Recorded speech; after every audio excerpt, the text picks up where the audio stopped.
Hello friends, நீங்கள் பார்த்துட்டு இருக்கிறது ஹரிஷ் வாய்ஸ். இன்றைக்கான வீடியோவில் நாம் என்ன பார்க்க போகிறோம்னா, ஒரு புது ஆன்கோயிங் அனிமே சீரிஸ். உண்மையிலேயே டிஃப்ரெண்ட்டான ஜேர்னர் அண்ட் டிஃப்ரெண்ட்டான ஸ்டோரியுமே கொண்டது இந்த ஒரு அனிமே. உண்மையிலேயே ஃபஸ்ட் எபிசோடுமே பார்க்குறதுக்கு எனக்கு பிடிச்சிருக்குது. பட் நான் ஏற்கனவே சொன்ன மாதிரி ஆன்கோயிங் அனிமே எபிசோட்ஸை நீங்கள் சப்போர்ட் பண்ணால் தான் என்னாலையுமே வீக்லி இந்த எபிசோட்ஸ் எல்லாம் போட முடியும். நீங்கள் கண்டிப்பாக சப்போர்ட் பண்ணிங்கன்னா நான் வீக்லி எப்போ ரிலீஸ் ஆகுதோ அடுத்த நாளே நான் உங்களுக்கு எபிசோடு போடுறதுக்கு காத்துக்கிட்டு இருக்கிறேன். அதுக்கு நீங்கள் என்ன பண்ணணும்னா, என் வீடியோவுக்கு லைக் பண்ணுங்கள். அது எனக்கு ஒரு குட்டி மோட்டிவேஷன் இருக்கும். வீடியோ எக்ஸ்பிளனேஷன் எப்படி இருந்துச்சுன்னு கீழே கமெண்ட் செக்ஷனில் போட்டுவிட்டு போயிருங்க.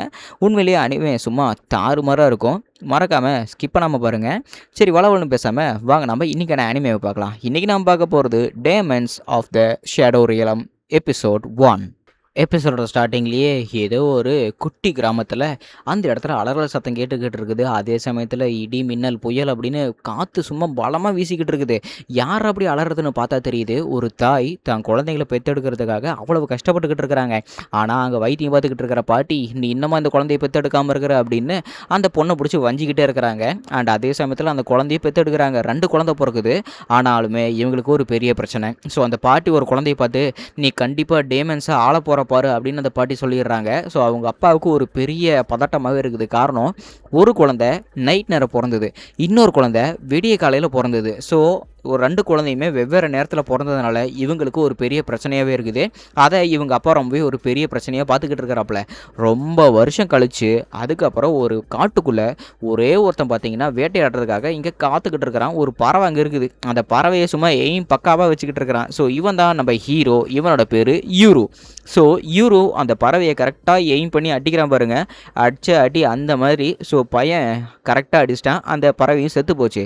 ஸோ வேட்டையாடின பறவையை அவனுமே எடுத்துகிட்டு போக காத்துக்கிட்டு இருக்கிறான். ஆனால் வானத்துக்கு மேலே ஏதோ சில புகைகள் மாதிரி இருக்குது. அந்த ஏரோப்ளைன்லாம் போகும் பார்த்தீங்களா, அந்த மாதிரி ஒரு புகை போய்கிட்டு இருக்குது. மறுபடியும் டிராகன்ஸ் எல்லாருமே புகையை வெளியிட வச்சுட்டாங்களா அப்படின்னு இவன் டிராகன் நினச்சிக்கிட்டு இருக்கிறான். ஸோ இவங்க இருக்கிற காலகட்டம் டிராகன்ஸ் எல்லாம் இருக்கிற காலகட்டம் அப்படின்னு இருக்குது. அண்ட் அதே சமயத்தில் தன்னோட ஃப்ரெண்டு டான்ஜி அங்கே இருக்கிறான். ஏய் டான்ஜி, இங்கே பாருடா அப்படின்னு சொல்லும் போது, யுரு வந்துட்டியா, இன்னைக்கு என்ன வேட்டையாடனு கேட்கும்போது, இன்னைக்கு இந்த பறவை தானே வேட்டையாடன அப்படிங்கிறாங்க. சூப்பர்ப்பா, எப்படியோ நீ இந்த வேட்டையாடின பறவை எல்லாத்தையுமே நாம் இன்றைக்கி சாப்பிட போகிறோம் அப்படின்னு சொல்கிறான். சரி, நாம் இதை ரோஸ்ட் பண்ணி சாப்பிட்லான்னு கேட்கும்போது, வேணாம் சூப்பு வச்சு சாப்பிட்லாம், அதாண்டா வயிறுக்கு நிறையா இருக்கும் அப்படின்னு இங்கே டான்ஜி சொல்லிக்கிட்டு இருக்கிறான். சரி, ஓகே வா, ஏதோ ஒன்று பண்ணிக்கலாம் அப்படிங்கிறாங்க. ஊர் மக்களுமே பார்த்தீங்கன்னா யுருவை அவங்க வீட்டு பிள்ளை மாதிரி பார்க்குறாங்க. என்ன யுரு வேட்டையாடி இருக்குதுன்னு சொல்லும்போது, ஆமாம் அப்படிங்கிறாங்க. ஸோ அவனுமே தன்னோட வீட்டுக்கு போகிறான். வீட்டுக்கு போனதுக்கப்புறம் அந்த பறவையுமே எல்லாத்துக்கிட்டையும் கொடுக்குறான். ஸோ அவங்க வீட்டில் யமஹா அப்படின்னு ஒரு பாட்டி இருக்கிறாங்க. இந்த பாட்டி தான் தனக்காக பிரசவம் பார்த்துருப்பாங்க. அதாவது நம்ம யுருவை இவங்க தான் பிரசவம் பார்த்து எடுத்திருப்பாங்க. டான்ஜி, அவள் எவ்வளோ உருப்படியே வேலை பண்ணிக்கிட்டு இருக்கிறான், நீ இந்த இருக்கிற உதவாக்குற அப்படின்னு நம்ம டான்ஜியோட அம்மா திட்டிக்கிட்டு இருக்கிறாங்க. அப்புறம் பாட்டி, நம்ம அசா எங்கே போனா அப்படின்னு கேட்கும்போது, அசா உள்ளதாக இருக்கிறான்னு நீ போய் அவளை பாரு அப்படிங்கிறாப்புல அந்த பாட்டி. இவனுமே ஏதோ ஒரு இருட்டு ரூம்குள்ளே போகிறான். அந்த இருட்டு ரூம்குள்ளே ஏதோ ஒரு கம்பிகளுக்கு மத்தியில், மரத்தாலான கம்பிகளுக்கு மத்தியில் ஒரே ஒருத்தையை கொண்டுக்கிட்டு இருக்கிறா. அது இவனோட தங்கச்சியான அசா. ஸோ 2 பேர் பிறந்திருப்பாங்க பார்த்தீங்களா, அந்த 2 பேரில் ஒருத்தன் யுரு, இன்னொருத்தி ஆசா. ஸோ இப்படி இவங்க 2 பேரும் உட்காந்து பேசிக்கிட்டு இருக்கிறாங்க. நிஜமாலுமே இந்த ஊரில் இருக்கிறவங்க எல்லாருமே வெளியூருக்கு போய்கிட்டு இருக்கிறாங்க அவங்களோட பொழப்பை தேடி. ஆனால் நான் என்றைக்குமே இங்கே விட்டு போக மாட்டேன்னு தான் நானும் ஆசைப்பட்டுக்கிட்டு இருக்கிறேன். என்ன பண்ணுறது, நானும் கிட்டத்தட்ட வேட்டையாடி தான் கற்றுக்கிட்டு இருக்கிறேன். ஏன்னா அப்போ தான் நான் வெளியூருக்கு வேலைக்கு போகாமல் நம்ம உள்ளூர்லேயே சமாளிக்கிறதுக்கான தெம்பு எனக்கு கிடைக்கும் அப்படின்னு சொல்லிக்கிட்டு இருக்கிறான். அப்படின்னு நீயும் அம்மா அப்பா மாதிரி என்னையுமே சின்ன வயசில் தனியாக விட்டுட்டு போக போகிறியா அப்படின்னு ஆசா கேட்கும்போது, என்ன பேசிக்கிட்டு இருக்கிறா ஆசா, நான் இவ்வளோ கஷ்டப்படுறது எல்லாமே உனக்காக தான். ஏன்னா நான் மட்டும் கரெக்டாக வேட்டையாடி பழகிட்டா இந்த இடத்துல இருக்கிற பன்னி அப்புறம் ஏகப்பட்ட பெரிய மிருகங்களை வேட்டையாடினா நம்ம கிராமத்துக்கு ஏகப்பட்ட சாப்பாடு கிடைக்கும். அதை வச்சு நம்ம எங்கேயாவது வெளியே போகாமல் இங்கேயே பொழைச்சிக்கலாம். இங்கே எதுக்கு கவலைப்படாத, நான் உனக்காக தான் இருக்கிறேன் அப்படின்னு தன்னோட தங்கச்சி கிட்ட சொன்னதுக்கப்புறம் இவன் ரொம்பவே சந்தோஷப்படுறான். அண்ட் தன்னோட பாட்டி யமஹா பார்த்தீங்கன்னா, இங்கே பாரு யுரு, டெரா வந்திருக்கிறான், போய் பாரு அப்படிங்கிறாங்க. ஆக்சுவலி இந்த டெரா அப்படிங்கிறவர் இந்த ஊருக்கு சில மருத்துவ பொருட்கள் எல்லாம் எடுத்துகிட்டு வராங்க. இவங்களுக்கு பணம் பரிமாற்றம்லாம் கிடையாது. இவங்க வச்சிருக்கிற பொருளை அதை இவங்க கிட்ட கொடுத்து இந்த டெராங்கிறவர் அவருக்கு என்னென்ன வேணுமோ எல்லாருமே கொடுத்துருவாங்க. ஸோ அதில் ஒரு பொண்ணோட அம்மா பார்த்தீங்கன்னா, என் பொண்ணு நாளைக்கு 9 வயசு ஆக போகுது, இவளுக்கு ஏதாவது நாளைக்கு கொண்டு வா டெரா அப்படிங்கிறாங்க. அண்ட் அதே சமயத்தில் யுருமே வந்து பார்க்குறான். யுரு, எப்படி இருக்கிற அப்படின்னு டெரா கேட்கும்போது, நான் நல்லா தான் இருக்கிறேன். சரி, உனக்கு ஏதாவது வேணும் அப்படின்னு டெரா கேட்கும்போது, எனக்கு எதுவும் வேண்டாம், என் தங்கச்சிக்கு ஏதாவது கொடுங்க அப்படின்னு தான் நீ சொல்ல போகிற, இதா உன் தங்கச்சிக்கு தான் இது அப்படின்னு யுருவை புரிஞ்சுக்கிட்ட நம்ம டெரா பார்த்தீங்கன்னா அவளுக்கு ஒரு பால் கொடுத்துட்டு போகிறாப்புல. அண்ட் ஊர் மக்கள் எல்லாருமே டெராவை பார்த்துப்போம் அப்படின்னு வழி அமைச்சு வைக்கிறாங்க. ஸோ இப்பேற்பட்ட ஒரு வணிகம் இந்த ஊருக்குள்ளே நடந்துக்கிட்டு இருக்குது. நிஜமாலுமே எனக்கு வெளியூருக்கு போகணும்னு ஆசையாக இருக்குதுடா. ஏன்னா வெளியூரில் தான் ஏகப்பட்ட பணம் சம்பாதிக்கிறாங்க. நம்ம ஒரு உள்ளூரில் இருந்தால் குண்டு சட்டிக்குள்ளேயே குதிரை ஓட்ட வேண்டியதான் அப்படின்னு இங்கே டாஞ்சி சொல்லிக்கிட்டு இருக்கிறா. அப்படி வெளியூரில் என்னத்தடா கண்டீங்க? எனக்கு வெளியூர் போகணும்னு ஆசையெல்லாம் கிடையாது. நான் என் தங்கச்சி பார்த்துக்கிட்டா போதும் அப்படிங்கிறாங்க. உன் தங்கச்சியை கண்ணிலே காட்ட மாட்டேங்கிறியப்பா அப்படின்னு டாஞ்சி சொல்லும்போது, பொம்பளை பொறுக்கி பார்த்துக்கிட்டு இருக்கிற உனக்கெல்லாம் என் தங்கச்சி காட்டணும்னு அவசியமே கிடையாது அப்படின்னு இங்கே நம்ம யூரு சொல்கிறானா. என்னடா சொன்ன? இப்போ நீ என்னை பார்த்து என்ன சொன்ன அப்படின்னு டாஞ்சி கோவப்படுறான். உனக்கு நான் சொன்னது கோவம் வந்துச்சுன்னா வா வந்து என் கூட சண்டை போட அப்படிங்கிறான். வேணாப்பா, நான் என் மூக்க பேத்துக்க விரும்பலை அப்படின்னு டாஞ்சி கம்மிட்டு இருந்துக்கிட்டான். அங்கே பாருடா, மறுபடியும் டிராகன்ஸ் எல்லாம் புகையை வெளியிட ஆரம்பிச்சிருச்சிட்டு இருக்குது. இப்போ என்ன பண்ணுறது? இப்போ அடிக்கடி வந்துக்கிட்டே இருக்குது அப்படின்னு பேசிக்கிட்டே இருக்கும்போது ஏதோ ஒரு இடத்துல ஏதோ ஒரு கை ஏதோ ஒரு மேஜிக்கை போடுற மாதிரி இருக்குது. டேய், உனக்கு அந்த அதிர்வு சத்தம் கேட்குதா? உண்மையிலேயே ரொம்ப வித்தியாசமாக இருக்குதுல்ல, இந்த சத்தம் எனக்கு ரொம்பவே இப்போ அதிகமாக கேட்குது அப்படின்னு டாஞ்சி யூரு 2 பேருமே ஏதோ ஒரு விஷயத்துக்காக தயாராகிறாங்க. ஆனால் அந்த மெஜிஷியன் கை, அந்த கை இவங்களோட இடத்த அப்படியே காட்டி கொடுக்குது. ஸோ மலைக்கு மத்தியில் இருக்கிற இவங்களோட கிராமம் ஒரு 4 ஷீல்டு மூலமாக காக்கப்பட்டு இருக்குது. அந்த 4 ஷீல்டு இப்போ உடஞ்சிருச்சு. டெராவுக்கு தெரிஞ்சிருச்சு இங்கே தான் நடக்க போகுது அப்படின்னு. வெளியே போய்கிட்டு இருக்கிற அந்த மனுஷனுமே திரும்பி பார்க்குறான். இன்னொரு பக்கம் வானத்துக்கு மேலே டிராகன் கேஸ் அப்படின்னு நினச்சிக்கிட்டு இருந்த நம்ம யூரு மேலே பார்த்தா ஏரோப்ளைன் பறந்துக்கிட்டு இருக்குது. என்னது இது? டிராகன் எல்லாம் வித்தியாசமாக இருக்குது அப்படின்னு அவன் ஆச்சரியமாக பார்த்துக்கிட்டு இருக்கிறான். இவங்களோட கிராமம் இப்போ மற்றவங்களுக்கு தெரிய வந்துருச்சு. ஸோ இப்போ எல்லாருமே இவங்க எல்லாரையும் ஆச்சரியமாக பார்த்துக்கிட்டு இருக்கிறாங்க. ஏன்னா இவங்க இருக்கிற காலகட்டம் டிராகன்ஸ் மத்தியில் இருக்கிறது அப்படின்னு நினச்சிக்கிட்டு இருக்கிறாங்க. ஆனாலுமே நல்லா high developed cities, helicopter, aeroplane எல்லாருமே இவங்கள தான் தேடிக்கிட்டு இருக்கிறாங்க. அடேங்கப்பா, இதெல்லாம் எங்கிருந்து வந்தது அப்படின்னு டெரா பேசிக்கிட்டே இருக்கும்போது டெராவை டொப்புன்னு கன்லேயே போட்டு தள்ளிடுறாங்க. யாரோ சொல்கிறாங்க நம்ம டெராவை. அண்ட் அதுபடியே சீன் கட் பண்ணால் யமஹா பாட்டி இப்போ என்ன பண்ணுறதுன்னு கேட்கும்போது அவங்க எல்லாருமே நம்ம யூருக்காக தான் வந்திருக்கிறாங்க. யூரோ நீங்கள் போய் பார்த்து பத்திரமா சேஃபாக வைங்க. யூரு எங்கே இருக்கிறான் அப்படின்னு கேட்கும்போது அவன் காட்டுக்கு மத்தியில் இருப்பான் பாத்தி, நாங்கள் போய் கூட்டிகிட்டு வரோம் அப்படின்னு எல்லாருமே கிளம்புறாங்க. அண்ட் அதே சமயத்தில் ஏகப்பட்ட சோல்ஜர்ஸ் இங்கே இருக்கிற மக்கள் எல்லாரையும் பாரபட்சமே பார்க்காம எல்லாரையும் டப்புன்னு கொண்டுகிட்டு இருக்கிறாங்க. டாஞ்சிக்கெல்லாம் பயம் வந்துருச்சு. அம்மா எப்படியாவது நீங்கள் உயிரோடு இருங்கம்மா, நான் வந்து உங்களை காப்பாற்றுறேன் அப்படின்னு அவனும் உசுறு கொடுத்து ஓடிக்கிட்டு இருக்கிறான். அவங்க வீட்டுக்கு போகிற வழியில் சோல்ஜர்ஸ் எல்லாரும் கன்னை வச்சுக்கிட்டு நிற்கும் போது நம்ம யூரு அம்புனால தாக்கிட்டான். பட் இவங்க வச்சிருக்கிற வெப்பன் எல்லாமே எதுன்னே இவங்களுக்கு புரியவே இல்லை. ஏன்னா நம்ம டாஞ்சி அவங்க எதை என்னை வச்சு சுட்டுட்டாங்க அப்படின்னு சொல்கிறான். ஆனால் அவனுக்கு அது கன்னு கூட தெரியல. டே இப்போ என்னடா பண்ணுறது? யாரடவங்களை எதுக்கடா நம்ம மக்களை கொள்றாங்கன்னு கேட்கும்போது எனக்கு மட்டும் என்னடா தெரியும், நம்ம போய் பார்க்கலாம் வா, நான் முதல்ல என் தங்கச்சி போய் காப்பாற்றி ஆகணும் அப்படின்னு யூரு சொல்கிறான். சரி இப்போ நம்ம என்ன பண்ணுறதுன்னு கேட்கும்போது கவலைப்படாத, லெஃப்ட் அண்ட் ரைட்டை நான் காப்பாற்றும் அப்படின்னு அவனும் சொல்கிறான். லெஃப்ட் அண்ட் ரைட்டா? என்னடா வளர்றான்னு கேட்கும்போது லெஃப்ட் சைடு இருக்கிற ஒரு விஷயத்தை பார்த்தீங்கன்னா ஏதோ ஒரு கல் மாதிரி இருக்குது. அந்த கல் எல்லாத்தையும் எடுத்து வச்சாதான் தெரியுது. அது ஒரு குகை மாதிரி இருக்குது. டேய் இதை தான் லெஃப்ட்னு சொல்லிக்கிட்டு இருந்தேன் நீ ஆரம்பத்தில் இருந்து. பரவாயில்லையே, இதெல்லாம் வழி உள்ளே போகுமா அப்படின்னு கேட்கும்போது ஆமாம், இது எல்லாமே எனக்கானது தான். என் தங்கச்சியை நான் காப்பாற்ற கண்டிப்பாக நான் போய் எதை தீருவேன் அப்படின்னு யூரு சொல்கிறான்.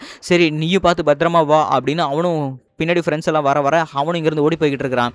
ஆனால் அந்த சமயத்தில் கேபி அப்படிங்கிற ஒரு பொண்ணை நினைக்கிறா. எப்படி இருக்கிறீங்கப்பா, நல்லா இருக்கிறீங்களா அப்படின்னு அவளும் சொல்லும் போது கச்சக் கச்சக் அப்படின்னு அவளும் பேசிக்கிட்டு இருக்கிறா. அப்போ பேச அங்கே இருக்கிற மக்கள் எல்லாரும் 2 துண்டாக விழுந்துக்கிட்டு இருக்கிறாங்க. ஏதோ இவங்களை பிடிச்சி கடிக்கிற மாதிரி அந்த 7 வயசு குழந்தை இருக்குது பார்த்தீங்களா, 9 வயசு ஆக போகிற அப்படின்னு அந்த பொண்ணுமே அவங்க அம்மா கூட்டிகிட்டு ஓடுறா. ஆனால் அவங்க அம்மாவோட தலை 2 துண்டிக்கப்பட்டு அவங்க வச்சிருக்கிற கோடியிலேயே விழுந்து அவங்க அம்மா ரத்தம் சொட்ட அவங்க கண்ணு முன்னாடியே சாவறாங்க. கவலைப்படாத குழந்தை, நான் குழந்தைங்களை எந்த மாதிரி துன்புறுத்த மாட்டேன், பெரியவங்களை மட்டும் தான் நான் கொல்லுவேன் அப்படின்னு சொல்லிக்கிட்டு இருக்கிறான். ஏய் கிரவுண்ட் ஃபோர்ஸ், இங்கே எல்லாரும் கிளியராக தான் இருக்குது, வாங்கடா எல்லாருமே இங்கேருந்து கொத்தா அள்ளிட்டு போகலாம் வாங்க அப்படின்னு கேபி கூப்பிட்றா. கிரவுண்ட் ஃபோர்ஸ் எங்கடா இருக்கிறீங்க, ஒருத்தன் கூட பேசவே மாட்டேங்கிறீங்க அப்படின்னு கேபி சொல்கிறா. ஓ அவங்களா, அவங்க எல்லாருமே இன்னைக்கு வரமாட்டாங்க, ஏன்னா அவங்க எல்லாரும் செத்து போயிட்டாங்க. ஸோ இன்னைக்கு வேற ஆளு தான் இருக்கிறாங்க அப்படின்னு நம்ம டெரா பேசிக்கிட்டு இருக்கிறான். ஸோ அப்படின்னா இந்த ஆள் இன்னும் சாகலை. அண்ட் அவனுமே இன்னொருத்தனுக்கு கால் பண்ணி இங்கே பாரு நம்ம பிளான் சேஞ்சு, அந்த இடத்த நம்ம செலக்ட் பண்ணிடலாமா, ஏன்னா இவங்க எல்லாருமே இந்த இடத்த கண்டுபிடிச்சிட்டாங்க அப்படின்னு டெரா பேசிக்கிட்டு இருக்கிறான். அதே சமயத்தில் யமஹா பாட்டியுமே அந்த பொண்ணு இழுத்துட்டு வந்து அப்படின்னா நீதானா எனக்கு பதிலாக இருக்கிறவ, பார்க்குறதுக்கு ரொம்பவே அருவருப்பாக இருக்கிற அப்படின்னு அந்த பொண்ணு, அதாவது அசா இருக்கிற இடத்த பார்த்தீங்கன்னா ஏதோ ஒரு கமாண்ட் சோல்ஜர் பொண்ணு, அவளோட பவரை பயன்படுத்தி அவள் கையை அசைகிற பாருங்க, அப்படியே அந்த இடம் வெடித்து செதறி அசாவோட மூக்கில் இருந்து மூஞ்சி எல்லாமே செதஞ்சு போய் அவளுமே இந்த இடத்துல சாகிறா. அண்ட் அவள் சாகிற அதே சமயத்தில் நம்ம யூரு உள்ள வரா. என் தங்கச்சி என்ன பண்ணேன்னு கேட்கும்போது அண்ணா எப்படி இருக்கிற, உன்னை பார்க்கறதுக்காக தான் நான் இங்கே வந்தேன், என்ன அண்ணா தங்கச்சி பார்க்க இவ்வளோ லேட்டாக வரைய அப்படின்னு சொல்கிறா. நீ என்ன பேசிக்கிட்டு இருக்கிற, அவள் தான் என் தங்கச்சி, நீ என் தங்கச்சி கிடையாது, என் தங்கச்சி கொண்டதுக்கு நான் உன்னை பழி வாங்காமல் விடவே மாட்டேன் அப்படின்னு அவனும் அம்பெடுக்கும் போது ஓ என்ன பண்ண போற, என்னை அட்டாக் பண்ண போறியா அப்படின்னு அவளுமே அவளோட கையை காட்டுற பாருங்க. அந்த அம்பு வெடிச்சு செதறுது. அம்போட மட்டும் இல்லாமல் அந்த இடமே டமால்னு வெடிச்சு செதறுது. அங்கே இருக்கிறவங்க எல்லாருமே செம அடி வாங்கிட்டு இருக்கிறானுங்க. காரணம் டெரா ஒரு பெரிய ஹை வெப்பன் ஸ்பெஷலிஸ்ட் மாதிரி அங்கே இருக்கிறவங்களால டப்புன்னு போட்டு தள்ளிக்கிட்டு இருக்கிறான். ஆனால் ஊர் மக்கள் எல்லாருமே பார்த்தீங்கன்னா 2 துண்டா விழுந்து கிடக்குறாங்க. ஏய் இங்கே பாரு பல்லு எவ்வளோ பெருசு இருக்குது அப்படின்னு ஒரு கிரியேச்சரை பற்றி பேசுகிறாப்புல. ஸோ இவ்வளோ நேரம் கேபி இந்த கிரியேச்சரை வச்சு தான் மக்கள் எல்லாரையும் கண்ணுக்கு தெரியாமல் அட்டாக் பண்ணிக்கிட்டு இருந்தா. இந்த கிரியேச்சர் உன் கண்ணுக்கு தெரியுதா, எனக்கே ஆச்சரியமாக இருக்குது அப்படின்னு கேபி பேசவே மனுஷன் குண்டை தூக்கி போட்டான். ஸோ என்னை மன்னிச்சிடண்ணா, நான் அந்த அம்பு அடிக்கலாம் தான் பார்த்தேன், ஆனால் தெரியத்தரமாக நீ குறுக்க வந்துட்டேன். பட் இதுக்கு மேலே நான் தாமதப்படுத்தக்கூடாது, உன்னை கூட்டிகிட்டு போக தான் நான் இங்கே வந்தேன் அப்படின்னு அந்த கமாண்டர் பேசும்போது நம்ம யூரு வாங்கிட்டு வந்த அந்த பால் அசாவுக்கு பக்கத்திலே வருது பாருங்க.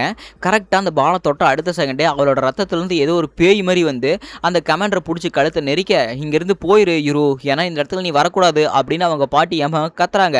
டாஞ்சியுமே தன்னோட அம்மாவை பார்த்துட்டு அம்மா உங்களுக்கு எதுவும் ஆகலி அப்படின்னு சொல்லும்போது டெரா பார்த்தீங்கன்னா நம்ம யூருவை தூக்கிட்டு இங்கேருந்து ஓட்டமாக ஓடிக்கிட்டு இருக்கிறான். அண்ட் அங்கே இருக்கிற ஹெலிகாப்டர்ஸ் எல்லாருமே நம்ம டெராவையும் யூருவையும் தாக்கிறதுக்காக காத்துக்கிட்டு இருக்குது. இன்னொரு பக்கம் டாஞ்சிக்கு ஒன்றுமே புரியல, என் ஃப்ரெண்டு எங்கடா தூக்கிட்டு போகிறீங்க அப்படின்னு. ஸோ இவங்க 2 பேருமே அந்த லெஃப்ட் அண்ட் ரைட்டு சிலை இருக்கும்ல, அந்த சிலைக்கு பக்கத்தில் வெளியே வந்து ட்ரை பண்ணிக்கிட்டு இருக்கிறாங்க. ஆனால் யூரு உண்மையிலேயே ரொம்பவே மோசமான நிலைமையில் இருக்கிறான். ஏன்னா தன்னோட பாட்டியை காப்பாற்ற முடியல, அந்த கமாண்டர் கிட்டே விட்டுட்டு வந்துட்டான். அண்ட் தன்னோட தங்கச்சியை காப்பாற்ற முடியல, தங்கச்சியுமே செத்து போயிட்டா, என்ன பண்ணுறதுனே தெரியலன்னு கேட்கும்போது இப்போ எனக்கு எக்ஸ்பிளைன் பண்ணுறதுக்கு டைம் இல்லை யூரோ, இது எல்லாமே ஒரு நாள் உனக்கு புரிய வரும், நான் உனக்கு டைம் இருக்கும்போது தெளிவாக எக்ஸ்பிளைன் பண்ணுறேன் அப்படின்னு சொல்லும்போது என்னால் முடியல, என் தங்கச்சியை நானே கொண்டுட்டேன், என்னால் யாரையுமே காப்பாற்ற முடியலையே, நான் இப்பேற்பட்ட ஒரு கேவலமான நிலைமையில் இருக்கிறனே அப்படின்னு அவனுமே புலம்பிக்கிட்டு இருக்கிறான். இங்கே பாரு பைத்தியகரத்தனமாக புலம்பிக்கிட்டு இருக்காத, ஏன்னா இதை வச்சுக்க அப்படின்னு டெரா ஒன்று கொடுக்குறாப்புல. என்னதுன்னு கேட்கும்போது அந்த இடத்துல ஒரு நிழல் மாதிரி இருக்குது பார்த்தியா, அந்த குழியில் நீ இதை கொண்டு போய் வைக்கணும் அப்படிங்கிறாங்க. இது எதுக்கு என்கிட்ட இப்போ தரேன்னு கேட்கும்போது ஒரு கிஃப்ட்னு வச்சுக்கேன் அப்படிங்கிறாங்க. கிஃப்ட் இன்னொருத்தில் தரையா, இந்த கிஃப்ட்லாம் எனக்கு ஒன்றும் வேணாம் அப்படின்னு கேட்கும்போது சொல்கிறத மட்டும் செய்டு அப்படிங்கிறாங்க. சரி ஓகே, என்ன அது இந்த இடமெல்லாம் ஒரே குப்பையாக இருக்குதுன்னு கேட்கும்போது அந்த குப்பையை சுத்தம் பண்ணிட்டு அந்த சிலையை அதில் வைடா அப்படின்னு கத்துறான். சரி ஓகே என்ன பண்ணுறது இப்போ அப்படின்னு சிலையை வச்சதுக்கப்புறம் முகத்தை பிடிச்சி ஒரு அழுத்துறான் பாருங்க, ரத்தம் அப்படியே பீச்சிட்டு தெரியுது அவனோட மூக்கில் இருந்து. அண்ட் அந்த ரத்தமுமே பார்த்தீங்கன்னா அந்த சிலையில் போய் கரெக்டாக படுது பாருங்க. அண்ட் இவங்களுமே எய்ம் பண்ண ஆரம்பிக்கிறாங்க டெராவை சுடுறதுக்கு. கரெக்டாக அந்த ரத்தமுமே அந்த சிலையில் ஆக்குவை பண்ணதுக்கு அப்புறம் அந்த லெஃப்ட் அண்ட் ரைட்டு சிலை இருக்குது பார்த்தீங்களா, அந்த சிலையிலிருந்து கொடூரமான ஏதோ 2 பவர்ஸு இந்த ஹெலிகாப்டர்ஸ் எல்லாம் போட்டு சும்மா புரட்டி எடுத்துக்கிட்டு இருக்குது, பாம்பை போட்டு புரட்டுற மாதிரி.